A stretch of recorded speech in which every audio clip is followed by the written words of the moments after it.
Hi friends, welcome back to my channel. My name's Jack, this is Jthbooks, and it is time for the March reading wrap-up. Now, if you watched my March TBR, I was very excited for the March reading. I was very excited, more excited than I'd been in a long time.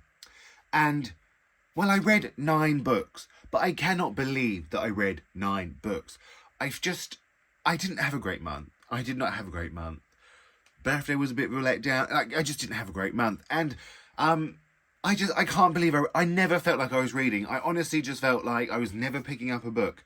What is happening with me at the minute is I get excited for the TBRs. I start sort of the new month and I think, fresh month, let's read. And I don't read. It's like I almost forget I love reading. And then it's like the last end of the month where I remember, oh yeah, I actually quite like reading. And then we hit the start and the cycle. It's a cycle. It's not a fun one. It's not someone. I don't like cycling anyway. I don't want to do it with my reading. I like doing it on exercise, you know what I'm saying? But like I said, I managed to read 9 books, which I think is the most so far this year. I can't believe it. I feel like I'm lying to you, but I'm not. I'm lying to myself, maybe. No, I did read 9. I did. And let's just talk about them. There's nothing else to do but talk about the books. Now, I may have had a bit of a crappy month, but I did read some bangers. I did read some really fantastic books. Some absolute shit ones, but I did read some good ones. So let's find out which is which. Are you intrigued? Are you excited? I know you are. If you watched my vlog, you already know one of them. But let's start. Now, first up, we had one that was not on the TBR. I just wanted to read something light, something fun. And I read A Dash of Salt and Pepper by Kosako Jackson. Now, in this, we follow Xavier, who has been dumped by his boyfriend, didn't get that fellowship he wanted. He moves back to his hometown where he was desperate to get away from.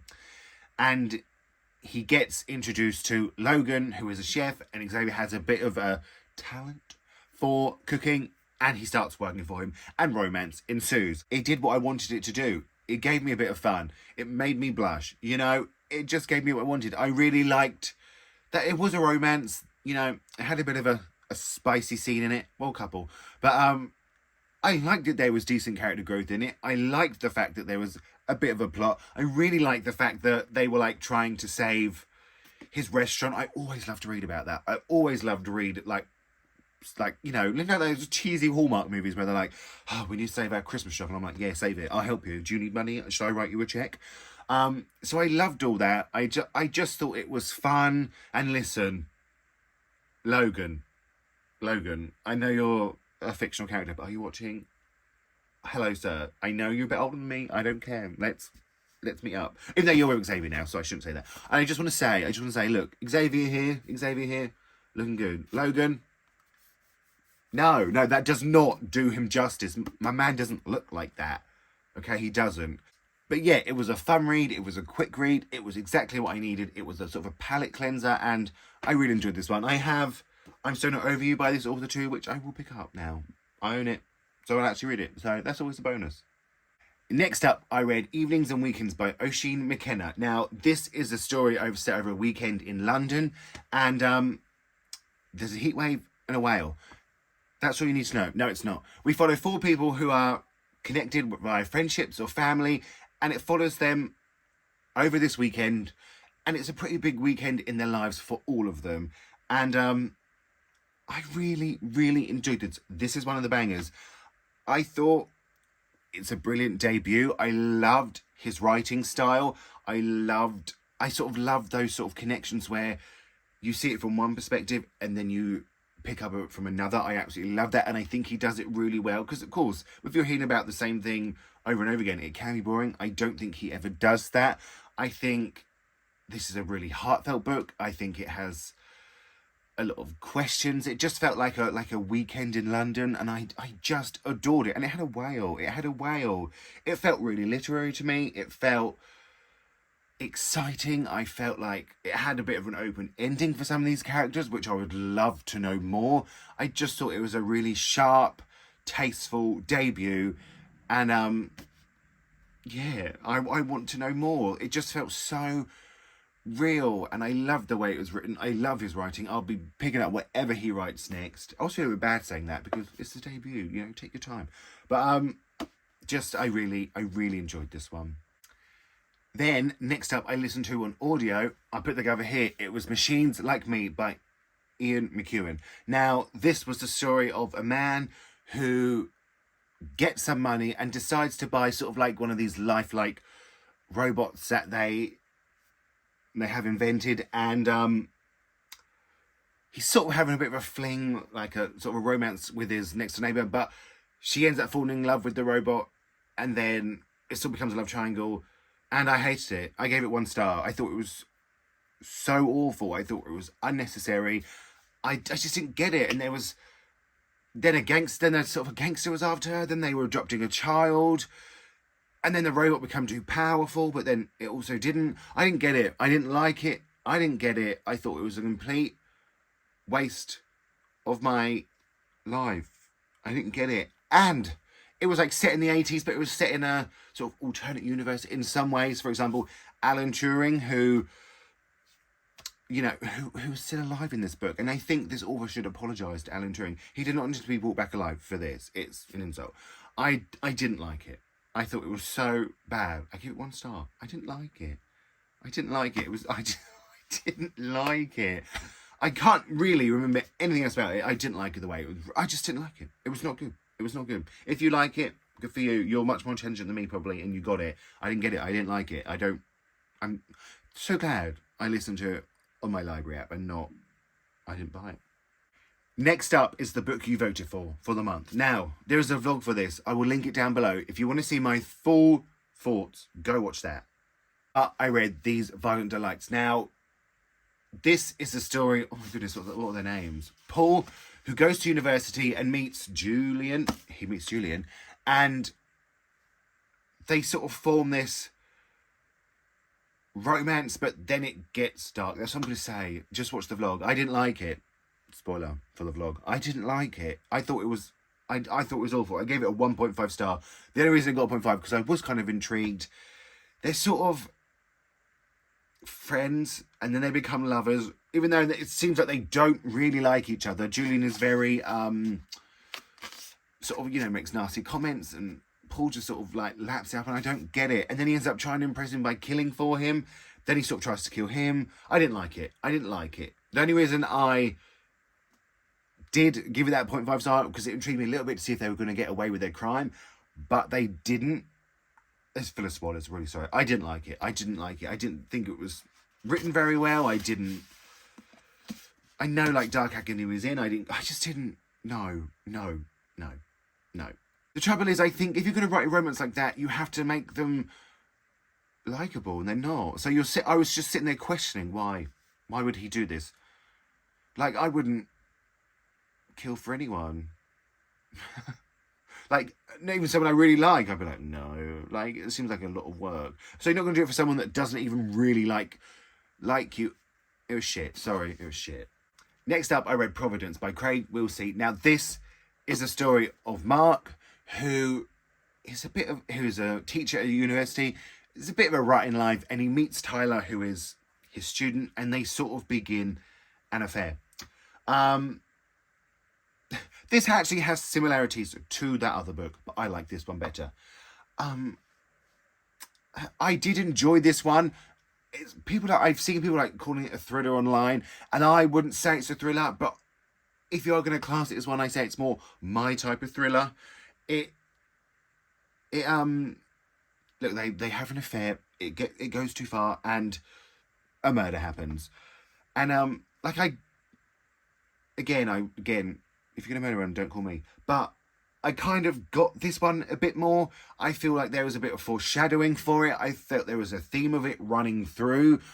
I'm not going to necessarily say I believed the romance all that much. I sort of believed the essence of it is that this Mark was in a huge rut. His life wasn't going the way he thought it was going to, and he saw like a little bit of an escape for it.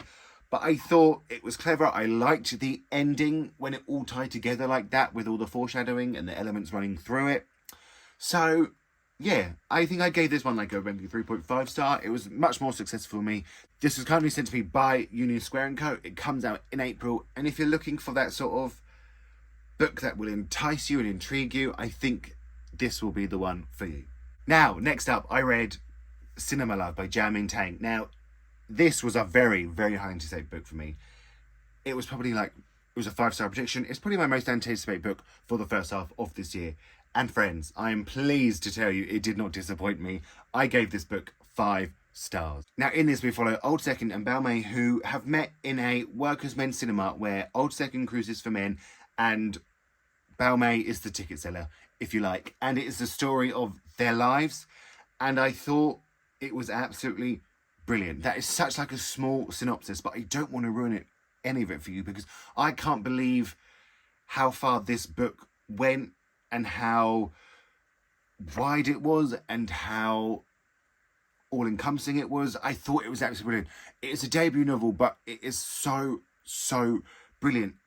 He writes it so beautifully. It made me cry quite often from its sheer beauty. He just really captures characters. He captures their intimacies. He captures their intimacies like in a sexual desire way and in their wants for life. And he does it so brilliantly. I loved it. I just can't believe how far this book went. I love the fact that the cinema felt like a character and how all these people were so attached and entwined to this cinema in so many ways. It just felt brilliant. I think this is such a brilliant book. I think it's such a fantastic debut. I loved it. I will be buying a finished copy. I want to find a signed copy. I messaged all the time. I was like, this is so good. I just loved it. I loved it. It was so brilliant.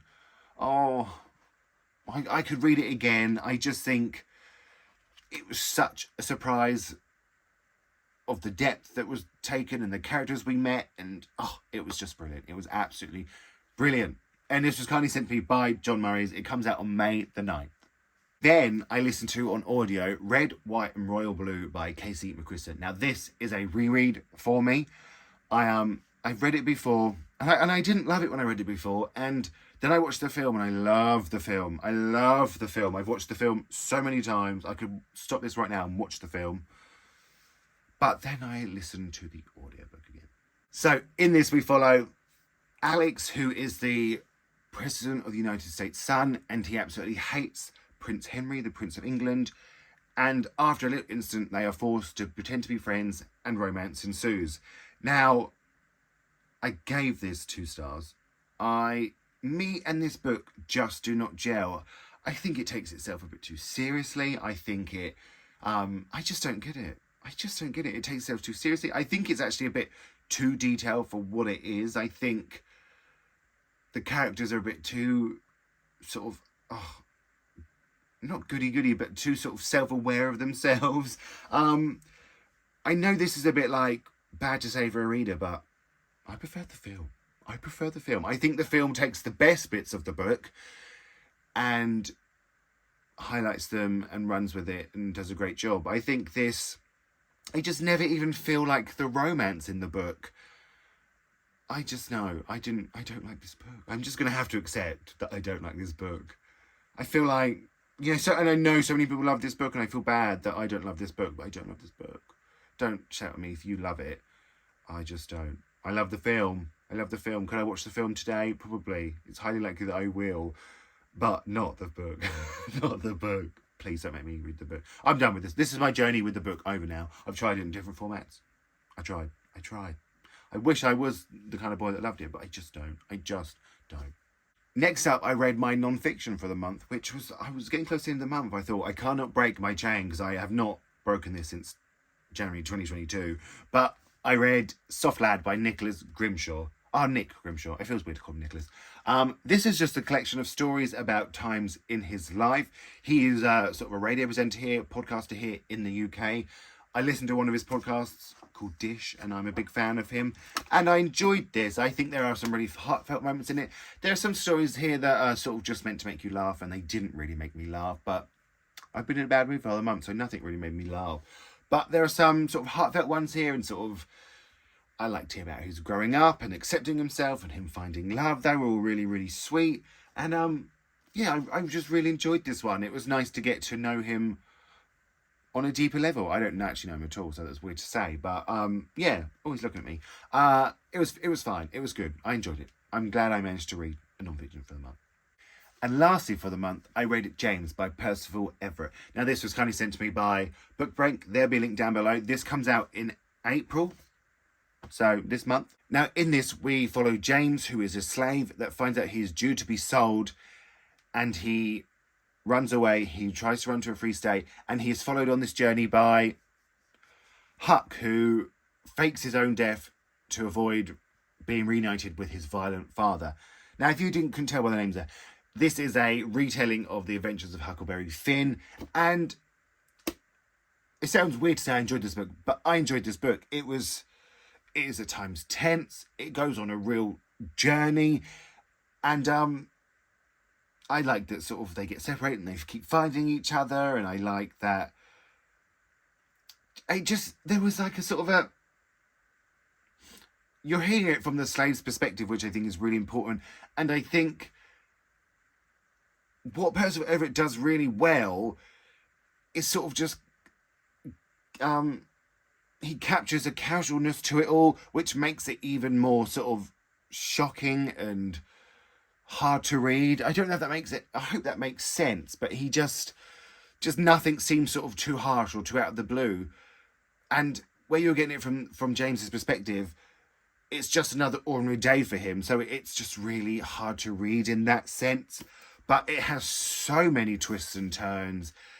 You know, you can feel the tension of, is he going to be caught? Is anything going to happen to him? Is he going to get back to his wife and kids? Is he going to save them? You know, it was a real sort of page turner, and I really enjoyed this one. It was really brilliantly written. I really like what Percival Everett does with the character of James.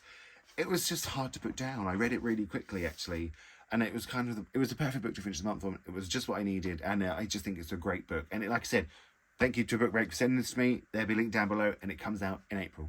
So there we have it, 9 books. I told you it was sort of like a few good books this month and a few bad ones, but the ones I did like, I really, really liked. And that, 9 books. I'm not going to knock that. I still can't believe it was 9 books.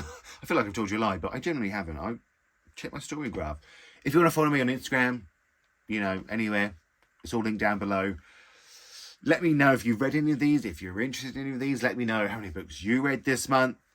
And I want to thank you all so much for watching. Feel free to like and subscribe, because that really, really helps. And I'm going to speak to you all really, really soon.